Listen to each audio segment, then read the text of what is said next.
boa tarde a você, telespectador do programa O Povo de Deus. No programa de hoje, você vai conferir o Evangelho do dia, o Evangelho é de São Lucas, capítulo 4, do 14 ao 22a. Você também vai conferir o Santo do dia. O dia do Santo hoje é dia de Santo André de Corsino. E no segundo bloco você vai conferir a série das diretrizes gerais das ações evangelizadoras 2019 a 2023. O segundo pilar, pão, liturgia e espiritualidade. Agora fique ligadinho porque já está no ar o programa O Povo de Deus.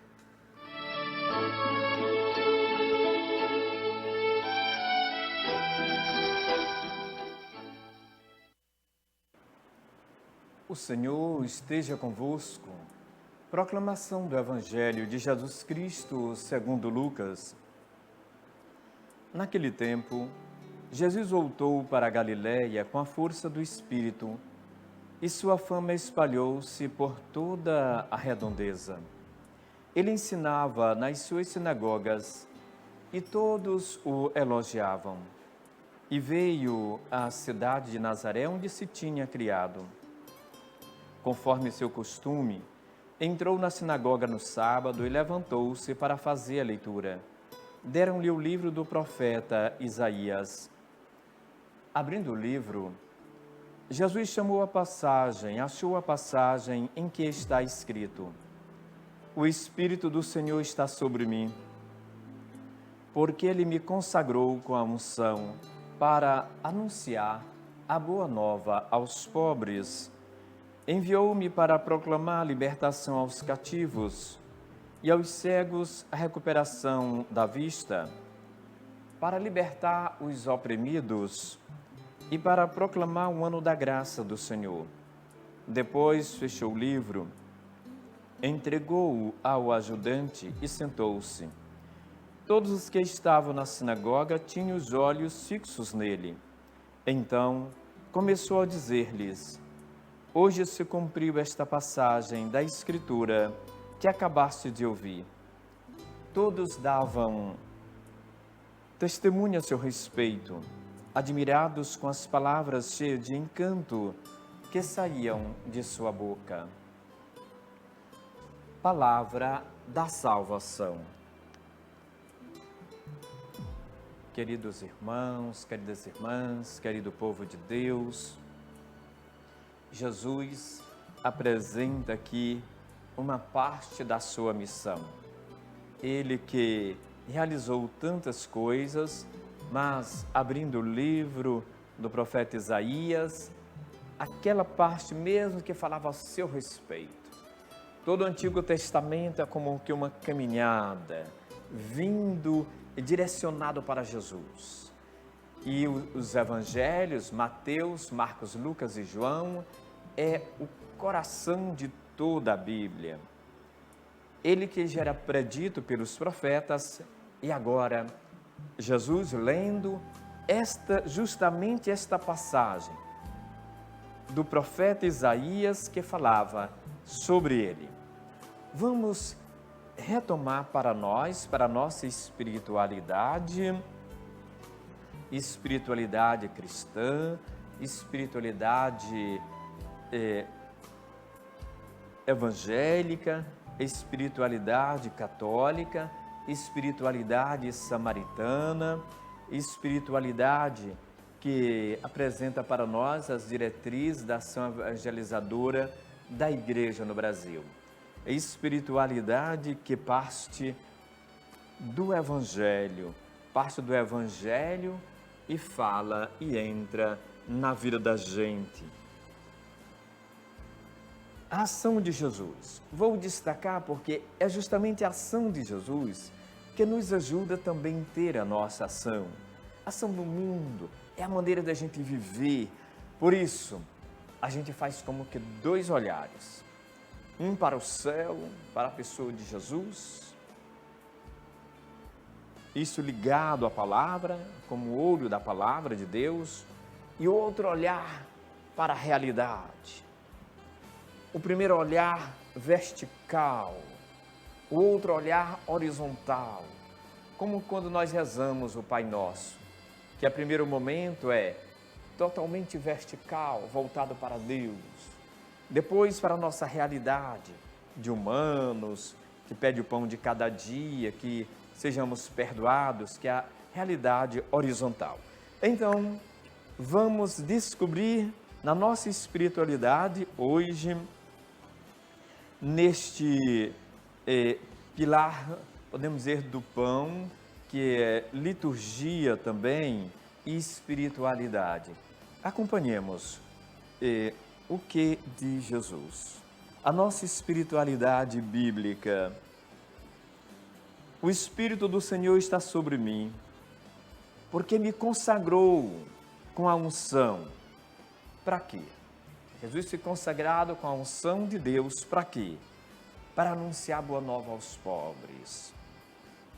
É evidente, toda criatura humana, todos os pecadores são destinatários da palavra e do amor de Deus. Só que os pobrezinhos, os desvalidos, imagine há 2000 anos atrás, onde não se tinha nada, onde não tinha seguridade social nenhuma. Então Jesus veio anunciar a boa nova aos pobres.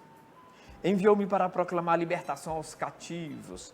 Imagine se ainda hoje as pessoas reclamam por direitos, que a sua cidadania às vezes é negada. Então, a libertação aos cativos e aos cegos, a recuperação da vista. E aqui a gente costuma dizer, não apenas a maneira ontológica, física, mas também aqueles que não conseguem ver bem a realidade, a recuperação da vista, para libertar os oprimidos.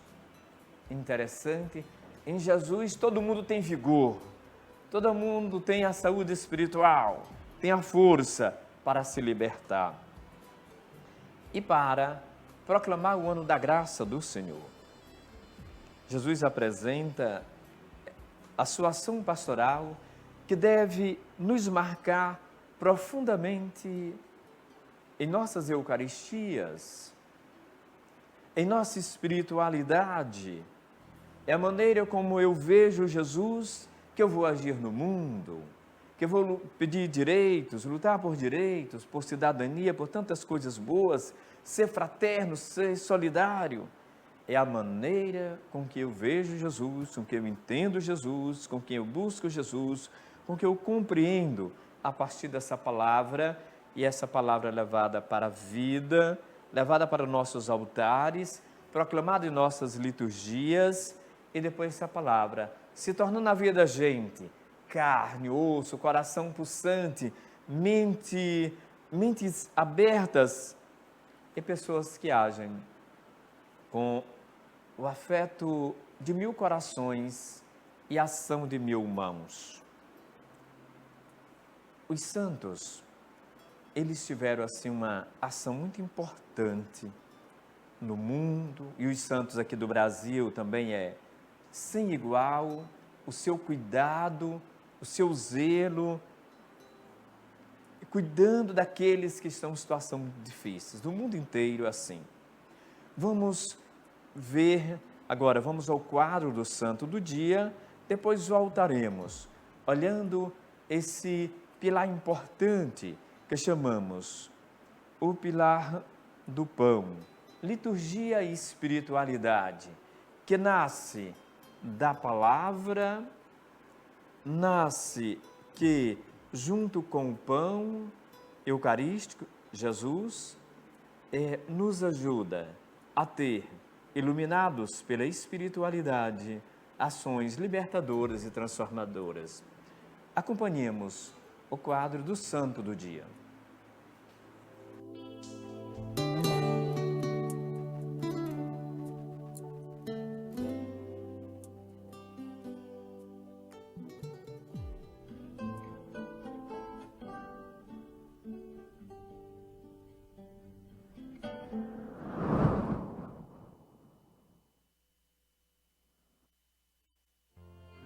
Santo André Corsini.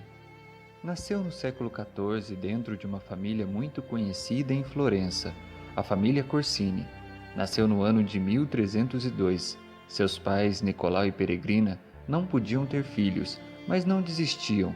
Estavam sempre rezando nessa intenção, até que veio esta graça e tiveram um filho, o nome André. Os pais fizeram de tudo para bem formá-lo. Com apenas 15 anos, ele dava tanto trabalho e decepções para os seus pais que sua mãe chegou a desabafar. Filho, você é de fato aquele lobo que eu sonhava. Ele ficou assustado. Não imaginava o quanto os caminhos errados e a vida de pecado que estava levando, ainda tão cedo, decepcionava tanto e feria sua mãe. Mas a mãe completou o sonho. Este lobo entrava numa igreja e se transformava em cordeiro. André guardou aquilo no coração e, sem a mãe saber, no outro dia, ele entrou numa igreja. Aos pés de uma imagem de Nossa Senhora, ele orava e a graça aconteceu. Ele retomou seus valores, começou uma caminhada de conversão e falou para o provincial carmelita que queria entrar para a vida religiosa. Não se sabe ao certo se foi imediatamente ou fez um caminho vocacional. O fato é que entrou para a vida religiosa na obediência às regras, na vida de oração e penitência. Ele foi crescendo nessa liberdade que é o dom de Deus para o ser humano. Santo André ia se colocando a serviço dos doentes, dos pobres, nos trabalhos tão simples como os da cozinha. Ele também saía para mendigar para as necessidades de sua comunidade. Passou humilhação, mas sempre centrado em Cristo. Os santos foram e continuam a ser pessoas que comunicaram Cristo para o mundo, mas Deus tinha mais para André. Ele ordenou-se padre e, como tal, continuava nesse testemunho de Cristo, até que Nosso Senhor o escolheu para bispo de Fiesole. De início, ele não aceitou e fugiu para a Cartucha de Florença e ficou escondido, ao ponto de que as pessoas não saberem onde ele estava e escolheram outro para ser bispo, pela necessidade. Mas um anjo, uma criança, apareceu no meio do povo indicando onde ele estava escondido. Apareceu também uma outra criança para ele, dizendo-lhe que ele não devia temer, porque Deus estaria com ele e a Virgem Maria estaria presente em todos os momentos. Foi por essa confiança no amor de Deus que ele assumiu o episcopado e foi um santo bispo, até que em 1373, no dia de Natal, Nossa Senhora apareceu para ele dizendo do seu falecimento que estava próximo. No dia da Epifania do Senhor, ele entrou para o céu. Santo André Corsini, rogai por nós.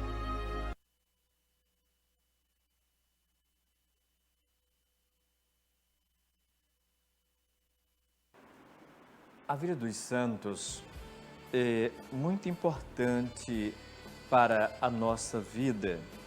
E no livro das diretrizes, o número 99, fala essa presença dos santos aqui no Brasil. E esse livro chama que os santos e beatos do Brasil são modelos da ação misericordiosa, ativa, de quem, movido pela compaixão, coloca-se em saída e vai ao encontro do outro. Vamos hoje refletir sobre o pilar do pão. Os bispos, eles fizeram, pensando nesses anos 2019, 2023, algumas orientações da ação pastoral para as comunidades, as capelas, para os movimentos, as pastorais, para os grupos da igreja, enfim, todas as expressões, toda a expressão da igreja. E pensou-se no modelo de uma casa, interessante. E numa casa, evidente, precisa ter pilares e foi pensado em 4 grandes pilares. E hoje nós vamos ver o pilar importante, que chamamos o pilar do pão, que lembramos a liturgia e a espiritualidade. E queremos começar se falando desse pilar do pão, recordando uma palavra da Sagrada Escritura, que está em Atos, capítulo 2, versículo 42. Eles eram perseverantes na fração do pão e nas orações. Nós vamos acompanhando ao longo desta reflexão alguns símbolos importantes dessa espiritualidade e dessa desse olhar da liturgia, o pão eucarístico, que nos fortalece com o próprio Deus, Deus Filho Jesus Cristo, que é o nosso alimento. Podemos ver o primeiro símbolo da palavra de Deus. Colocamos um aí, muito bem, obrigado. A Bíblia Sagrada. O pilar do pão, ele acompanha, podemos dizer, essa mesa importante, bem robusta de alimento. O alimento da palavra, o pão da palavra, o pão da Eucaristia, onde na Santa Missa, Jesus é como que preparasse uma mesa cheia de tantas coisas boas e tantas delícias. E nos alimenta com a sua palavra, nos enriquece, nos educa.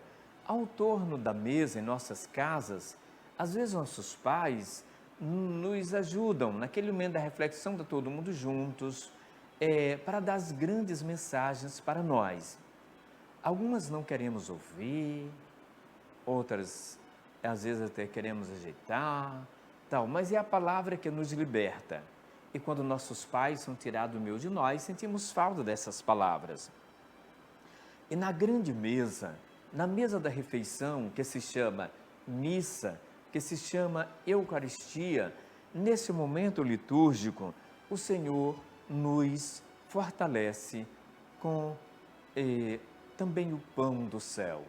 Pão do céu, marcado já profundamente na palavra de Deus, em João capítulo 6, em todo o capítulo 6, em tantos outros lugares. Eu quero fazer esse destaque, eu vejo um dos mais especiais, em que Jesus se apresenta como o pão da vida, onde Jesus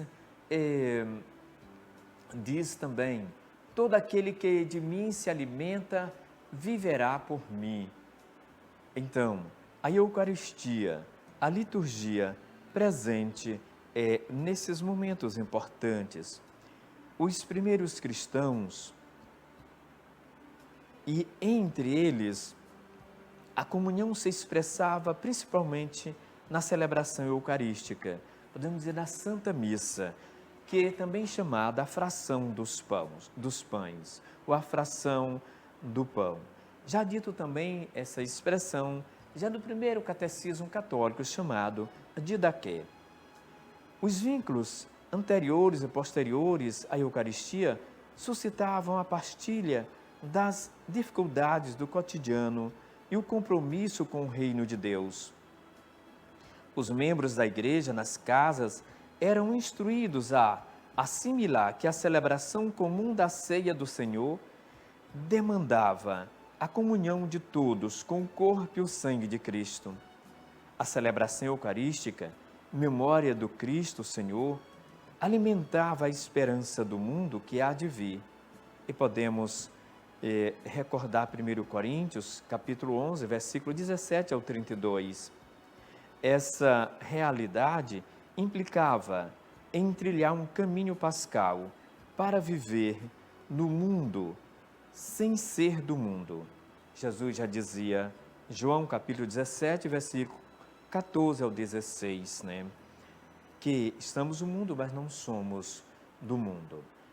A mesa, a missa, a Eucaristia, a celebração litúrgica é o centro da vida cristã. Esta é sempre ato comunitário, que exige presença, acolhida das pessoas, cuidado e afeto pelos outros. A comunidade eclesial tem a Eucaristia, a Santa Missa, a comunhão, a sua mesa por excelência. É o memorial da Páscoa do Senhor, banquete fraterno, penhor da vida eterna. Ela transforma as pessoas em discípulos missionários de Jesus Cristo, testemunhas do Evangelho. Podemos ver agora um outro símbolo para nos ajudar, ao símbolo da vela. Acompanhemos Jesus Cristo diz tantas vezes: vós sois a luz do mundo. Mas antes, São João dizia assim, o evangelista São João: a luz brilhava nas trevas, no princípio era a luz, era a palavra, era o verbo. Depois Jesus dizia: eu sou a luz do mundo, quem me segue não anda nas trevas. Mas também ele chegou a dizer: vós sois a luz do mundo. Não se acende uma vela para colocá-la debaixo de uma vasilha, mas que ela brilhe para todos. Na nossa espiritualidade cristã, é uma espiritualidade iluminada por Jesus, e homens e mulheres iluminadores e iluminadoras que tornam a vida melhor. Queremos ser luz, luz do amor, da paz, do respeito aos outros, da decência, ser comedidos nas palavras, naquilo que falamos, e para que nunca deixemos de ser luz. A comunidade eclesial, como casa, que nutre seus filhos, é sustentada pela oração. Na comunidade de fé, cultiva-se uma verdadeira vida de oração, enraizada na palavra de Deus, tendo em Jesus Cristo o orante por excelência, a nossa luz. E na oração do Senhor, Ele é o referencial de toda e qualquer oração. Para as pessoas que às vezes têm uma distração na oração, é proposto que sempre ao rezar, comece a rezar olhando para uma vela acesa, porque ali lhe ajuda a superar a distração da oração. E assim, como a vela vai se gastando quando está acesa, ela vai se derretendo, se gastando, mas cumprindo a sua missão. Qual é a sua missão? De iluminar, de brilhar para todos e para todas que estão na casa. Pela oração cotidiana, os membros da comunidade se sentem consolados, redescobrem sua dignidade de filhos e filhas de Deus, tomam ciência e consciência de que são colaboradores de Deus na missão e são impelidos a saírem a caminho, uma igreja que vai ao encontro das pessoas e que tem práticas libertadoras, prática da misericórdia. A oração dos discípulos missionários de Jesus Cristo, Ele que é a nossa luz, que brilha em nossas vidas, deve ser a expressão da espiritualidade do segmento, como outrora. É preciso renovar constantemente o mesmo pedido do Senhor, feito ao Senhor pelos discípulos. Vocês recordam? Vamos recordar essa passagem. Jesus ia rezar todas as vezes, os discípulos ficavam ali, Jesus ia rezar sozinho. E uma certa vez, quando Jesus retorna da oração, os discípulos pedem: Senhor, ensina-nos a rezar. E até recordam também, os discípulos de João sabem rezar, também nós queremos rezar. Jesus ensina a oração do Pai Nosso, presente nos Evangelhos. Também quero recordar em Lucas, capítulo 11, versículo 1, que os discípulos apresentam essa frase tão pequena, mas tão cheia de desejo ao encontro com Deus: ensina-nos a orar. Lucas capítulo 1, versículo 1. É dito aquele pensamento importante: todo aquele que vai à montanha para rezar não volta sem ser transformado. Só assim é possível sair do egoísmo e de uma experiência religiosa fechada em si mesma. Orar, antes de ser o resultado de um esforço humano, é a ação do Espírito de Deus em nós, abrindo espaço para chamar a Deus de Pai. É um abandono nas mãos de Deus, uma entrega total, dirigindo-se a Ele com simplicidade e suplicando-lhe que faça brilhar sobre nós a sua face, como está presente nos Salmos. Salmo 67, né? Outras Bíblias 66, né? o versículo 2. E assim por diante.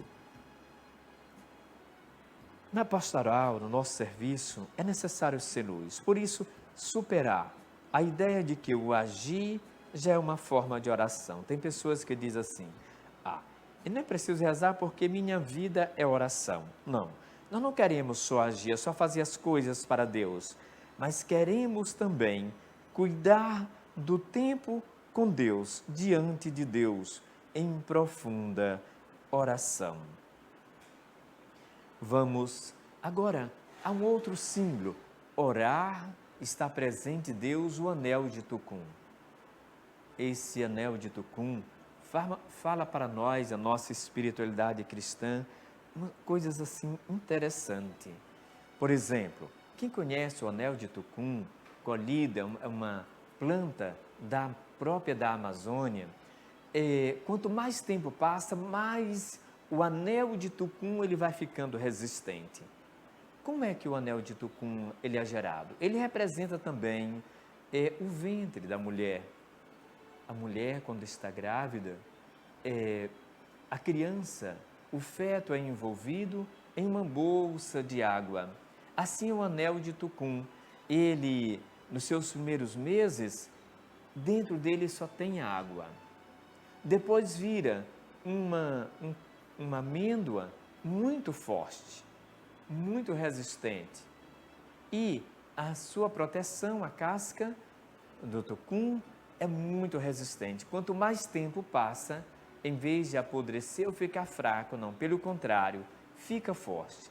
Aí é um sinal de grandes homens e mulheres que fizeram da palavra de Deus, daquilo que nós rezamos hoje na missão de Jesus, que vimos na leitura que abriu esse programa de hoje, o povo de Deus, a missão de Jesus, que veio para libertar, para curar, para ser solidário, para anunciar também o mundo da graça do Senhor.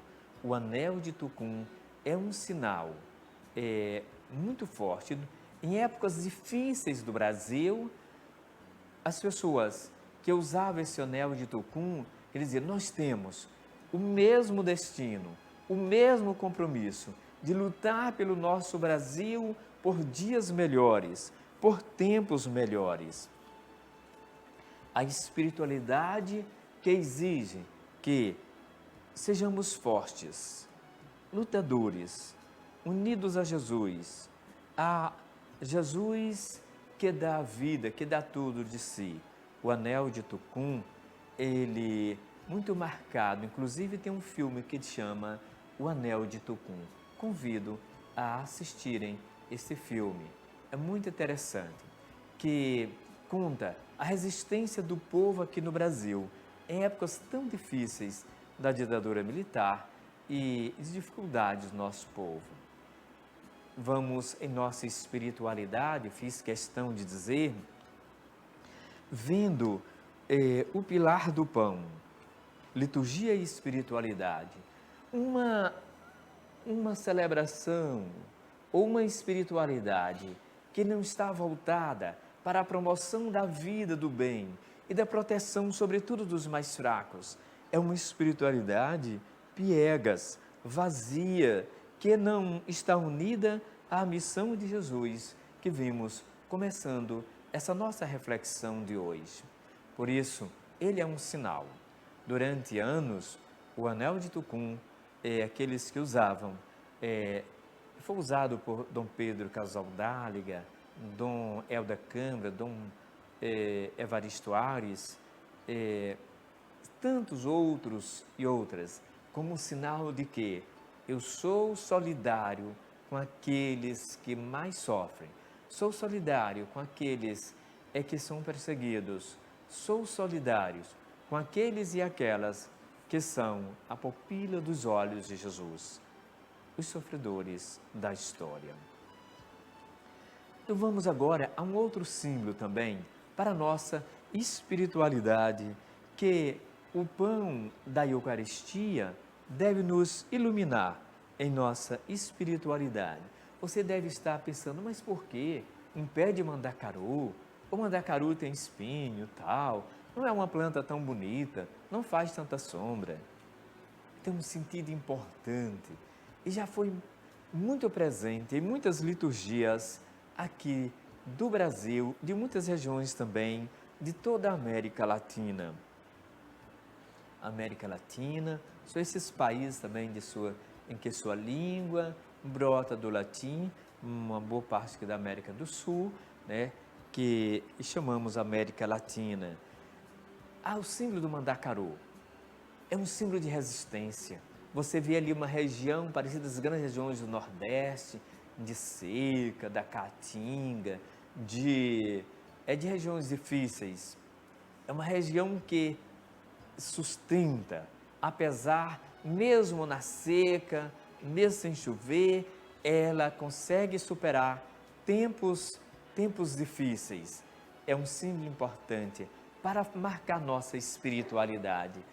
Participei de alguns momentos de oração e que um dos símbolos era o mandacaru, ligado a outros símbolos que já nos antecederam neste programa de hoje, para dizer, diante de tempos difíceis, lugares áridos, difíceis, tempos de secas, precisa ser forte, buscar resistência em Deus. A planta, ela desce suas raízes para buscar água lá no fundo da terra, o máximo que pode. E ali vem a seca, o verão, quanto mais vem verão, vai descendo as suas raízes. E mesmo que venham de um vento forte, mas as raízes lhe ajudam a segurar. Para dizer também, nós precisamos ter raízes profundas em nossa espiritualidade, em Jesus Cristo, para que em tempos difíceis nunca percamos a caridade, a ternura, o respeito aos outros. E a nossa espiritualidade profundamente marcada em Jesus, que mesmo as decepções da vida nunca me afasta de minha comunidade e nunca me afasta do projeto de Jesus Cristo, do projeto do Reino de Deus. Porque queremos seguir a Jesus, somos apegados a Jesus, mas também apegados ao seu projeto. As raízes profundas na terra, ou seja, as raízes profundas em nossa espiritualidade, marcada, alimentado pelo pão eucarístico Jesus Cristo, nos dá força para resistir tempos difíceis, épocas difíceis. Então, ao ver hoje, a partir de agora, o símbolo do mandacaru, lembre desse símbolo que também é orante em nossa espiritualidade da América Latina e muito usado em muitas comunidades aqui do Brasil que em tempos difíceis precisava rezar com toda essa simbologia, chamada a simbologia da resistência, unida ao Jesus missionário, ao Jesus bom pastor, que dá vida e cuida de suas ovelhas. Tem outro símbolo, a flor do deserto. Essa não é tão conhecida, mas em alguns lugares já se faz muito presente. Essa planta aí, quanto mais sol tem, mais ela dá flores, e flores bonitas. Mesmo na seca, mesmo no deserto, ela dá beleza. Em nossa espiritualidade, somos convidados a fazer como esta planta aí. Em tempos difíceis, que não apareça aquilo que às vezes está guardado em nossas gavetas psicológicas e muito humanas, às vezes mesquinhas e sensíveis, mas em tempos difíceis, que possa brotar em nós ternura, carinho, amor, compaixão e beleza humana. Um pouco lembrando daquilo que Jesus fez quando estava na cruz, quando disse, Pai, perdoa, eles não sabem o que fazem. Mesmo no sofrimento da cruz, Jesus ofereceu a beleza do coração humano, o brilho da flor que é a alma humana. E disse também, mesmo também naquele momento da cruz, para Dimas, conhecido como o bom ladrão, ainda hoje estarás comigo no paraíso. Então, nos momentos difíceis, ame, perdoe, seja generoso, educado. São momentos necessários para a gente agir com muito mais cuidado, porque o apresentamos a beleza da flor do deserto, da planta do deserto. O apresentamos, não vou nem dizer o nome. O pior que a pessoa humana tem. Esses símbolos devem nos ajudar a rezar. É neste pilar do pão que lembramos de Jesus que se dá na Santa Missa, num contexto tão difícil, que ele sabia que ia ser entregue, mas se deu em alimento, deu o melhor que ele tinha. E disse, vocês vão se alimentar de mim. Tomai, isso é meu corpo, comei. Tomai, isso é meu sangue, bebei. Façam isto em minha memória. No momento mais difícil, onde Jesus já tinha passado por aquele, por um momento, podemos dizer, de acrisolamento, porque aqueles dias eram de profunda tensão, mas Jesus ofereceu o melhor que ele tinha, ternura. A flor do deserto, a planta do deserto oferece isto. No calor do deserto, oferece o brilho da sua flor, a beleza da sua flor. Eu quero agora que você, olhando para essa planta e pensando no pilar do pão, que a gente recebe força, alimentado com um alimento que nem os anjos têm, que é Jesus Cristo. Só quem recebe a hóstia consagrada é Jesus. Melhor, é só nós, que Jesus nos dá. A hóstia consagrada, que é o pão do céu, Jesus Cristo, só Jesus nos dá. Não dá para os anjos, dá para nós, pessoas humanas, para que a gente tenha essa força de oferecer, em tempos difíceis, o amor de um Deus. Quero que agora essa planta simbolize todas as outras rosas e que lembre também dos tempos e de momentos difíceis, em meio a espinhos que devemos oferecer ternura. Acompanhe com o ouvido orante esta oração, a prece da roseira, e alarguemos todas as outras rosas presentes no mundo, e plantas e flores das mais diversas que existem. A prece da roseira diz assim: agradeço-te, ó Deus, porque, apesar dos espinhos que carrego, deste-me a força precisa para oferecer-te o carinho e o perfume das rosas. Queridos irmãos, queridas irmãs, nós podemos, nessa espiritualidade do pão, que nos dá força, nos dá a graça de caminhar juntos, de mãos dadas, não isolados, ninguém sendo estrela, a estrela é Jesus Cristo, que deve iluminar a nossa vida. Quero rezar com vocês, refletir com vocês, recordar também, é tão importante que faço a questão dessa leitura, ainda do pilar do pão, liturgia e espiritualidade. A Eucaristia e a palavra são elementos essenciais e insubstituíveis para a vida cristã. O Papa João Paulo II dizia, um domingo com missa é uma semana com Deus. Também era a frase Frei Damião, uma frase que eu gosto muito de dizer. E Papa Francisco diz, um domingo sem missa é uma semana sem graça.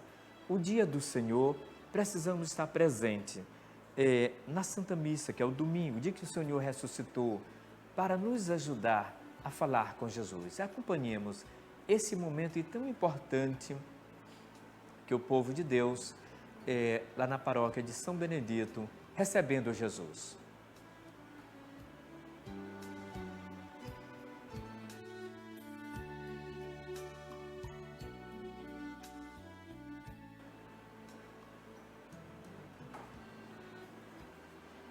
para que a comunidade de fé, alimentada pela Eucaristia, por Jesus, pão do céu, onde em toda a missa podemos recordar o capítulo 6 de São João, mas também destaco João capítulo 6, versículo 35, ele que é o pão da vida, que revigora a nossa caminhada rumo ao reino definitivo, rumo ao céu. A liturgia é o coração da comunidade. Ela remete ao mistério que é Deus, que se revela em cada celebração, a partir do compromisso também fraterno. A Eucaristia, a Santa Missa, nos envia também em missão. A partir de cada celebração, era uma tradição, também se dizer, a missa terminou e a missão começa agora. Vamos nos sentir enviados com todas as vezes que recebemos Jesus como pão eucarístico, alimentados nesta graça tamanha sem igual, não porque somos os melhores do mundo, mas é porque Deus nos preferiu, porque Deus nos amou e vem em encontro da gente em cada missa. Agora, quero pedir que você seja abençoado, você que rezou conosco neste dia, fazendo alguns compromissos. Primeiro, valorizar os momentos celebrativos da comunidade. Sempre estar presente nas missas, sobretudo a missa do domingo e os dias santos, santificando o grande mandamento, que santificar o dia do Senhor. O Senhor esteja convosco, que Ele esteja sobre ti para te abençoar, diante de ti para te conduzir, atrás de ti para te proteger, ao teu lado para te acompanhar e dentro de ti, para dar saúde do corpo e da alma, paz e alegria. E eu, em nome de Deus, da Igreja, te abençoo. Em nome do Pai, e do Filho e do Espírito Santo. Fiquem todos com Deus.